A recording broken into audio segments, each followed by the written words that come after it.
I believe that if businesses really are serious about reducing their cost base and making that reduction sustainable in the long term, then they must be prepared to challenge the accepted business model orthodoxy which underpins everything they do.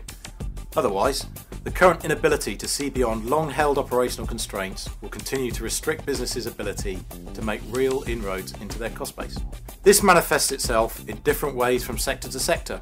For example, in highly regulated sectors, few demonstrate a willingness to proactively challenge and test the extent to which activities can sit above local markets.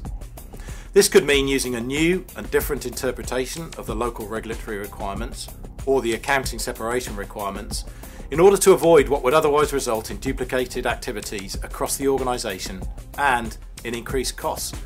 They should be thinking first about what costs the local markets or channels of trade can afford to pay while remaining profitable. Then, they should drive this view back upstream into the overall design of the cost structure. This is something that smaller, faster growing organisations constantly challenge themselves over. The new breed of generic drug manufacturers is a good example of where this can be seen. In larger, more mature organisations, too often we see costly, central dictated policies, gold-plated central services, complicated reporting matrices, complex operating model designs, and complacency getting in the way of achieving cost leadership. Without the willingness to challenge these operational sacred cows, businesses are limited in the scope they have to make substantive changes in areas where they could deliver real cost efficiency, such as their operating models, geographic footprint or product mix. Unfortunately, such radical thinking rarely emerges from conversations businesses are currently having around cost. Without such unfettered thinking, then I believe businesses are left with nothing more in their cost-cutting armoury than the usual options of firing people and buying less. Such has been the length of the downturn, though, that even these options are now widely exhausted.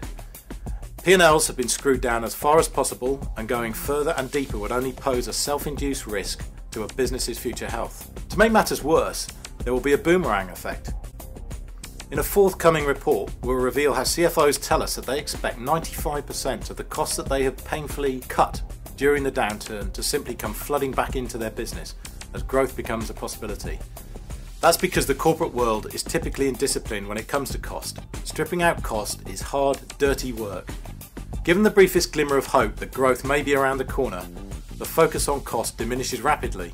Despite plenty of talk to the contrary, I believe that only a handful of businesses will retain their cost focus in happier times. Those that lose focus may well still achieve growth, but it will be unprofitable growth. Those that persist with cost as a board-level strategic concern will create space within which to grow their margins and secure a real competitive advantage. The difference between the two camps is equivalent to the difference between the person on a fad diet and the person committed to long-term lifestyle change. Sadly, I believe that not enough are prepared to commit to the latter, despite everything we've been through.